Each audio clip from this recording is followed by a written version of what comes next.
Cell के अंदर जा नहीं सकती, हमें भूख लग रही है, हम खाना और ज़्यादा खा रहे हैं। इसलिए कहते हैं कि जो डायबिटीज़ वाले पेशेंट होते हैं, उन्हें ग्लूकोज़ की ज़्यादा ज़रूरत होती है, मतलब वो चीनी वाली चीज़ें ज़्यादा खाते हैं, मीठी चीज़ें ज़्यादा खाते हैं। तो ठीक है, इधर आपकी समझ आ गई। अब क्या होगा कि जो इंसुलिन ज़्यादा है, शुगर ज़्यादा है। अब इंसुलिन जो है वो शुगर को कन्वर्ट करना शुरू होगी, फैट फॉर्मेशन, मतलब चर्बी बनाने में उसका जो है ना उसको करना शुरू हो गई। जो हमारे ज़्यादा शुगर है, इंसुलिन उसको पकड़ कर चर्बी में कन्वर्ट कर देगी, जो उसकी चर्बी बना देगी, और हमारा जो पेट है असल में इधर जो पेट वाली जगह पे ज़्यादा ये काम करता है, और हमारा पेट बाहर निकल आएगा, ज़्यादा होगा, पेट बढ़ जाएगा, हमारा जो वज़न है ज़्यादा होगा, ठीक हो गया एक। उसके बाद हमारी लो एनर्जी हो जाएगी। क्यों? ज़ाहिर-सी बात है जब सेल्स को जो हमारे काम कर रहे हैं, जो हमारे मसल्स हैं, उन्हें एनर्जी नहीं मिल रही, उन्हें ग्लूकोज़ नहीं मिल रहा, तो ज़ाहिर-सी बात है हमारे अंदर काम करने की कोई पावर ही नहीं होगी, हमारी एनर्जी, हम लेज़ी हो जाएँगे। उसके साथ ये पोटेशियम, जो पोटेशियम है ना उससे वेस्ट करते हैं, उसे ज़्यादा ज़ाया करते हैं इंसुलिन जब ज़्यादा होगी। जब पोटेशियम ज़्यादा होगा, ज़ाया होगा, तो मैंने इधर आपको कहा कि पोटेशियम ब्लड प्रेशर को कंट्रोल करता है। जब पोटेशियम उसका लेवल इधर, पोटेशियम और सोडियम, ये मैंने 2 चीज़ें बताई, जब इनका लेवल सेम है, एक जैसे, तो ब्लड प्रेशर ठीक है। लेकिन जब पोटेशियम का लेवल कम हो जाएगा और सोडियम का लेवल ज़्यादा हो जाएगा, तो हमारा ब्लड प्रेशर ज़्यादा हो जाएगा।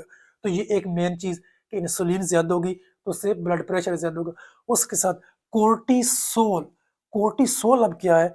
ये एक स्ट्रेस हार्मोन है। ये हमारे गुर्दों के ऊपर 2 एड्रिनल ग्लैंड होते हैं, जहाँ से कोर्टिसोल निकलता है। और इसका काम क्या है कि ये स्ट्रेस है, जो बंदा परेशान होगा उसमें इसका लेवल ज़्यादा होगा, और इंसुलिन इसको भी ज़्यादा कर देगी। और जो बंदा, एक अब डायबिटीज़ है, शुगर ज़्यादा है, ब्लड प्रेशर हाई है, उसके साथ पावर मतलब एनर्जी लो है, कोई काम करने की पावर नहीं है, कोई ताकत नहीं है, और उसके साथ परेशानी है, थकावट है, हेडेक है, ठीक हो गया। अब जब दिमाग को नहीं खुराक जा रही, दिमाग को इंसुलिन की रेजिस्टेंस है, इंसुलिन काम नहीं कर रहा, दिमाग को पावर नहीं जा रही, हेडेक होगी, हम मतलब बिल्कुल जो कोई भी काम है उसके करने की पावर नहीं होगी। उसके साथ हम इस तरह महसूस करेंगे कि हम जो है ना कोई भी चीज़ भूल रही है, कोई हमें चीज़ याद नहीं हो रही, ठीक हो गया। अब इसको ठीक कैसे करना है? अब रिवर्स इंसुलिन रेजिस्टेंस, मतलब इंसुलिन की जो रेजिस्टेंस है, इसकी पावर को बहाल कैसे करना है? ये किस तरह मुमकिन है कि ये वापस अपना काम ठीक करे? अब इसका मेन चीज़ है कि शुगर जब कम होगी, इसकी पावर ज़्यादा हो जाएगी। मतलब जब शुगर, क्योंकि ज़्यादा शुगर ने इसकी पावर कम कर दी है, तो इसकी तो हम क्या करेंगे? कीटो डाइट है। ये डाइट है, मतलब आपने ज़्यादा सब्जियाँ इस्तेमाल करनी है।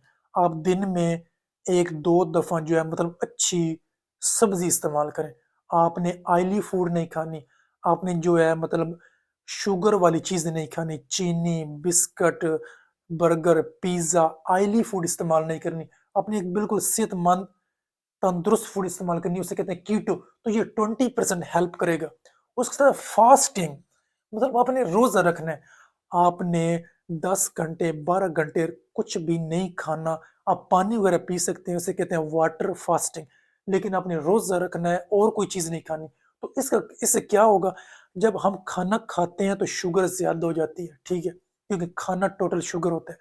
लेकिन जब हम खाना ही नहीं खाएँगे, तो शुगर का कोई मतलब कांसेप्ट ही नहीं है कि ज़्यादा हो।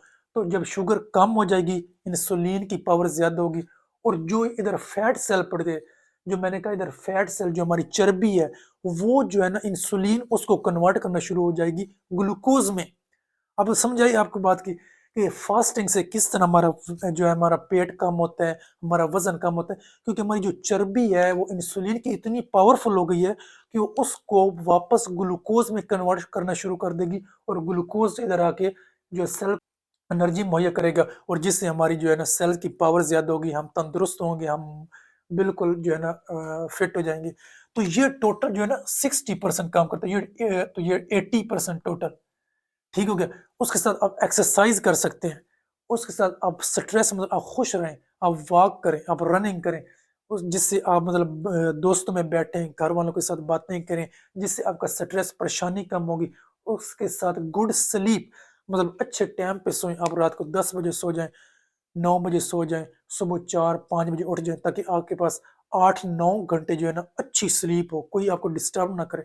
उससे जो है इंसुलिन, इसकी रेजिस्टेंस कम होगी, आपको सेल को एनर्जी मिलेगी। उसके साथ आप विटामिन डी इस्तेमाल कर सकते हैं। विटामिन डी, सूरज पे बैठे हैं, विटामिन डी मिलेगा, आप विटामिन डी के सप्लीमेंट इस्तेमाल कर सकते हैं। आप शॉप पे जाए, उन्हें कहें मुझे विटामिन डी चाहिए, तो विटामिन डी भी इंसुलिन की रेजिस्टेंस, इसकी पावर को ज्यादा करेगा। उसके साथ आप इस्तेमाल कर सकते हैं विटामिन डी थ्री और के 2। ये दो चीजें जो है ना, विटामिन डी की आगे फॉर्म होती है D1 D2 D3, इसमें D3 और के 2, ये दो चीजें जो सप्लीमेंट आप इस्तेमाल करें, तो इससे क्या होगा कि आपकी आर्टरीज, जो आपकी खून की नाली है, वो तंग नहीं रहेंगी। इंसुलिन जो है ये काम करेगा, आपका ब्लड शुगर जो है वो लो होगा, आपकी बॉडी बिल्कुल, आपको कोई मेडिसिन इस्तेमाल करने की जरूरत नहीं पड़ेगी, आपको किसी डॉक्टर के पास जाने की जरूरत नहीं पड़ेगी।